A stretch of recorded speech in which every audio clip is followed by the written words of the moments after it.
Je m'appelle Lauriane Lagacé, j'ai 18 ans, puis j'ai été diagnostiquée anorexique en mars 2014.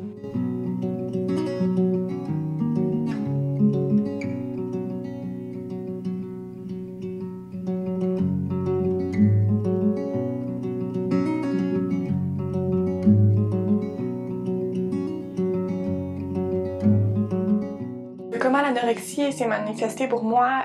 Pour revenir vraiment comme plus dans enfance, adolescence, c'est parce que c'est une maladie mentale qui est héréditaire, donc tu es prédestiné à le développer en grandissant. Puis c'est sûr que c'est dur quand tu es au secondaire, les formes, ça change, tu vas avoir la puberté peut-être avant tes amis, puis c'est sûr qu'on se compare beaucoup, puis on se cherche.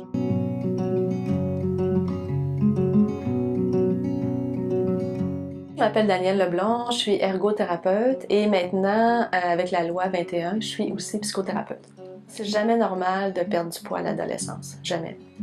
Alors dès que notre adolescente perd du poids, se met à regarder ce qu'elle mange, devient un peu obsédée, mais souvent ça se fait à bas bruit, tranquillement. Les parents s'en rendent pas compte tout de suite. Ils vont commencer par couper tout ce qui est gras, sucré, puis ça peut passer pour faire attention à sa santé, moins manger de dessert, moins manger de pain. Mais rapidement, ça se généralise à d'autres aliments aussi. Je pense qu'on devrait s'inquiéter quand notre adolescente, perd du poids et s'isole dans sa chambre, surtout à l'heure des repas. Ah, j'ai déjà mangé, c'est correct, j'ai mangé en arrivant de l'école. Ah, ça, il faut s'inquiéter.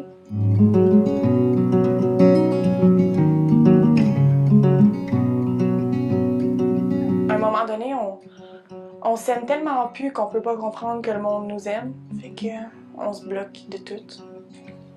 En ce qui a trait à la boulimie, parce qu'on ne peut pas parler d'anorexie sans parler de boulimie, les signaux d'alerte des parents, c'est beaucoup les vomissures autour de la toilette. Souvent, les parents en trouvent ou carrément se rendent compte que leur ado vomit.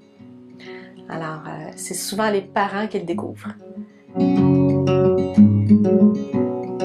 Moi, je diviserais comme ma maladie en 3 parties.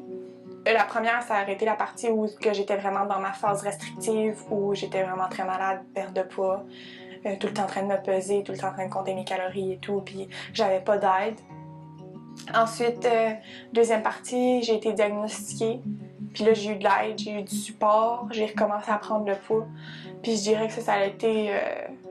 c'est différent pour tout le monde, mais pour moi, ça a été une période quand même assez rapide et facile. Il y a du monde qui vont reprendre leur poids en des années, tandis que moi, ça s'est fait en 4 mois. T'sais. On m'a dit « Lauriane, tu peux manger, mange », ben je l'ai fait. Là, maintenant que la dernière partie, c'est celle-là que je suis dedans, puis je dirais que c'est vraiment la plus dure. La plus dure de tout ce que j'ai jamais vécu dans ma vie. Là. C'est comme si tu reprends ton poids, puis là, t'es un peu laissé à toi-même.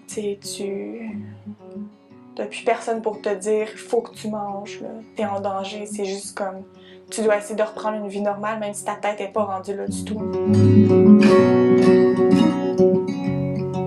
Une bonne approche aussi que peut avoir l'entourage, c'est d'être assez encadrant quand il s'agit de la nourriture et des repas.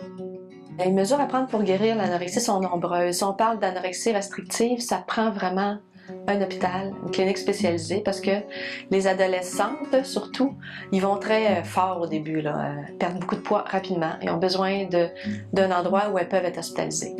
Ensuite, souvent, quand elle sort de l'hôpital, elle a pris beaucoup de poids, c'est difficile pour elle, ça prend souvent un hôpital de jour. Là, si on parle des adolescentes ou des adultes qui ont des troubles alimentaires qui sont plus stabilisés au niveau de leur poids, là, des rencontres à l'externe, en individuel, peuvent être suffisantes, en autant qu'il y a un médecin de famille qui reste dans le décor, et souvent un diététiste aussi. Quand c'est des professionnels qui te le disent et que tu es entouré, c'est plus facile. Une fois qu'elle est prise en charge par une équipe ou par une thérapeute, c'est, je dirais, de faire attention de ne pas juger. Parce que l'anorexie, c'est très très long avant d'évoluer, avant qu'on voit les changements. Alors, vraiment encourager, être compréhensif, être supportant et pas juger l'absence de progrès ou la lenteur des progrès. Je comprends un peu les parents qui sont très très inquiets et qui voudraient, là, une fois que la jeune est prise en charge, que ça s'améliore tout de suite, qu'ils voient des changements. C'est sûr que pour le traitement, moi, j'ai vu vraiment beaucoup de spécialistes, mais même avant ça, juste pour traiter ma dépression, je voyais déjà une psychologue. Puis c'est elle qui a dit à ma mère qu'elle devait plus comme peut-être explorer le fait que j'avais peut-être un trouble alimentaire. À partir de ça, j'ai vu mon médecin de famille, ensuite j'ai été référée à plusieurs cliniques.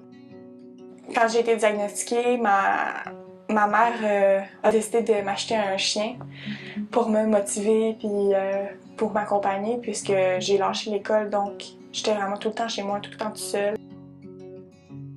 C'est sûr que ça m'a vraiment motivée, oui, parce que tu peux pas t'occuper d'un animal si tu t'occupes pas de toi-même, puis tu peux pas manger moins que ton animal, tu peux pas avoir moins d'énergie que lui si tu veux aller marcher, si tu veux... Non, faut vraiment que tu sois en santé puis que tu sois patiente, puis la patience, c'est vraiment quelque chose que tu perds hein, quand que t'as pas d'énergie puis que t'es fatigué tout le temps. Il y a beaucoup de rumeurs qui disent qu'une fois que la personne est anorexique un jour, anorexique toujours, un petit peu comme l'alcoolisme. Je suis pas d'accord. Quand l'anorexie est prise à temps, c'est possible, mais c'est un long processus. Alors, autant les parents que la jeune doivent comprendre que c'est pas évident de changer tout le mode de fonctionnement, toutes les pensées toxiques aussi qu'ils peuvent avoir dans la tête, la culpabilité, ça c'est difficile à changer.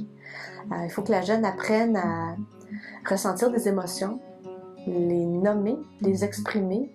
Il faut qu'elle soit capable de regarder ses pensées, toutes les pensées toxiques comme il faut être parfait dans la vie, il faut peser un certain poids sinon on est obèse.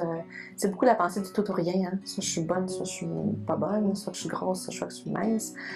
Toutes ces pensées-là doivent être regardées et questionnées. Aujourd'hui, bon, c'est sûr que je me vois mieux que quand j'étais à mon plus malade, parce que là, quand que ton cerveau est pas nourri, ben tu vois pas clair, tu vois rien clair, tout est noir, tu sais. Mais encore là, j'ai vraiment beaucoup de la misère à m'accepter comme que je suis, puis à accepter que c'est mon corps, puis que même que si je veux le changer, c'est juste temporaire. Pour le poids, t'as beau faire un régime, tu vas reprendre ce poids-là si c'est pas plus, tu sais. Puis tu peux juste pas le changer, c'est dans tes gènes, puis c'est ça qu'il faut que j'accepte. Puis c'est un deuil à faire aussi de dire que je peux pas être une petite ballerine délicate comme que je voudrais être, tu sais, je suis 5 pieds 10 puis c'est ce que je suis.